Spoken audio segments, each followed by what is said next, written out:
We were all frightened and on edge after seeing the postwoman that day. The news that Henry Lammiman had been killed was initially a source of relief that it wasn't Robert. Then, of course, we all felt terrible about that. But then we began to worry more than ever. A young man from the village had been killed in action, one we all knew, we had spoken to recently, had just seen married. We were now aware, more keenly than ever, that Robert might never return home. Father? Father, you're so quiet. Grace, I have a lot on my mind.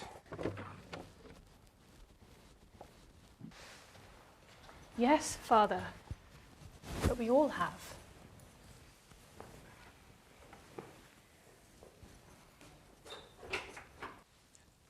We've had a letter. From Robert? Of course. Oh, he's a good boy, writing all the time. Would you like to see it? Yes, please. Dear Mother, many thanks for the parcel with the pork pie, which was splendid, and I was pleased to have the socks. The cardigan is of course very warm, and I shall be alright for warm things now. As Grace says, you cannot realise what we have to put up with, but the days fly and we are nearly always occupied on something, but we make the best of everything, and I never feel low. I always hope that Robert was sincere about that last part. I cannot truly believe that his predicament never got him down, although I would never mention that to Mother. October was turning to November, and the weather was turning cold, and it seemed that the mood of the whole village followed. I wonder how poor Lucy Lammiman is managing. She'll be bereft, of course. We all are. Henry was very popular. He'll be missed. It's so unfair. They just got married. It's terribly cruel. It is, Grace. But poor Lucy isn't the first young woman to find herself widowed in this war. And she won't be the last. Mother! I know it sounds cold, dear, but we have to carry on. I feel for Lucy, I truly do, but... well, it's happening to a lot of people. But what? What? You said but, then you stopped. You were going to say something else? I was, and I shouldn't. Were you going to say you were glad it wasn't Robert? Yes. It's a reaction most people have. This terrible war, it's destroying so many families. All we can do is hope that our loved ones come home safe.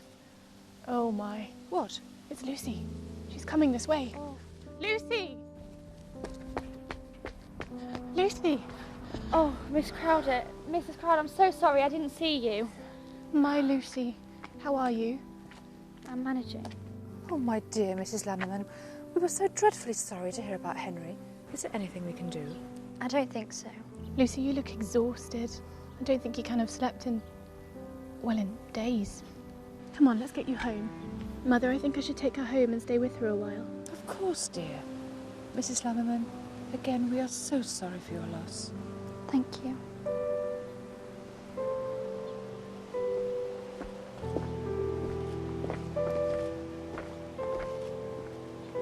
As we went through the autumn of 1917, we were delighted when William came home on leave, for what was a very long stay as it turned out.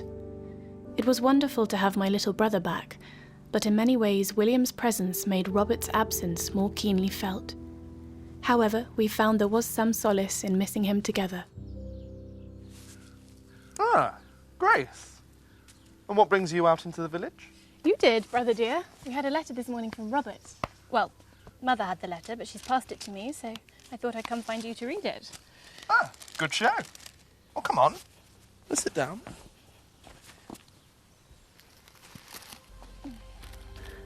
Dear Mother, many thanks for the parcel which I have received today. Everything is lovely and travelled well.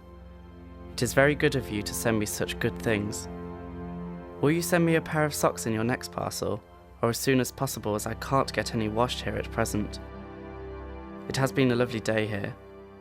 Yesterday it rained hard nearly all the time, but we have had very few drills to do. Please thank Grace very much and also Will for their letters, and also the photos which are very good, especially the one of Will which I think is very good. We have got a nice YMCA here, which we can get tea etc, also some canteens. The officer, Grace mentions, I have seen several times out here. Pleased to hear father is better and that Will is still at home. I have seen an officer today who was an artist I knew at Romford, a very nice fellow. He gave me some chalk. I have seen several prisoners this morning, very young-looking fellows. They say they gave themselves up freely. Well, much love to you all, from your loving son, Robert.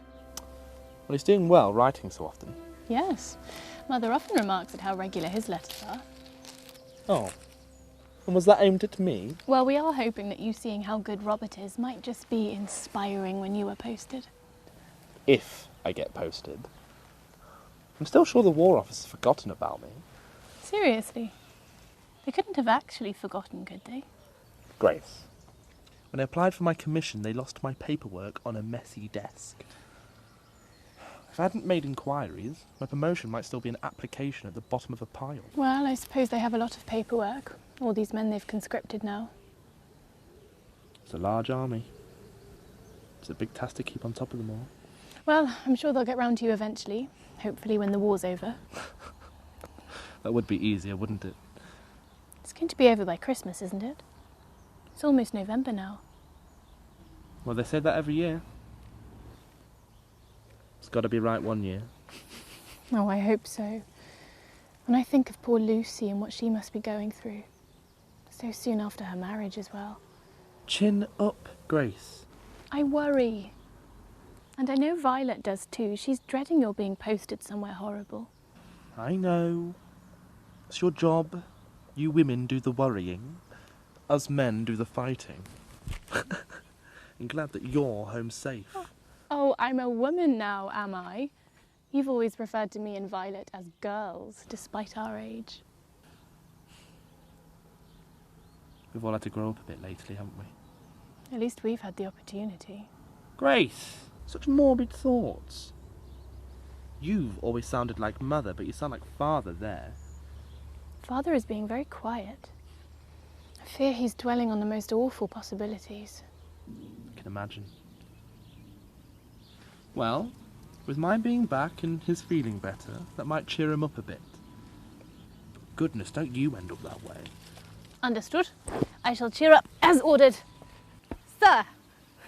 Grace, no matter who or how many people I end up commanding, I don't believe for a second I will ever be able to give you orders. Of course you could. I just wouldn't listen. Like always. Right, let's head home. I'm starving. Oh, what a surprise. At least if you get a posting, then feeding you is the army's problem, not the whole village's. Cheeky. Right, get you. The frequency of Robert's letters had become such a constant in our lives that it struck us as immediately odd when, at the end of the week, we hadn't received another one. Mother and father had said it was silly to worry about Robert after such a short amount of time, that he was probably on the move and hadn't had time to write to us. Then the second week went by and still no letter. By the time the third week went by, we were frantic.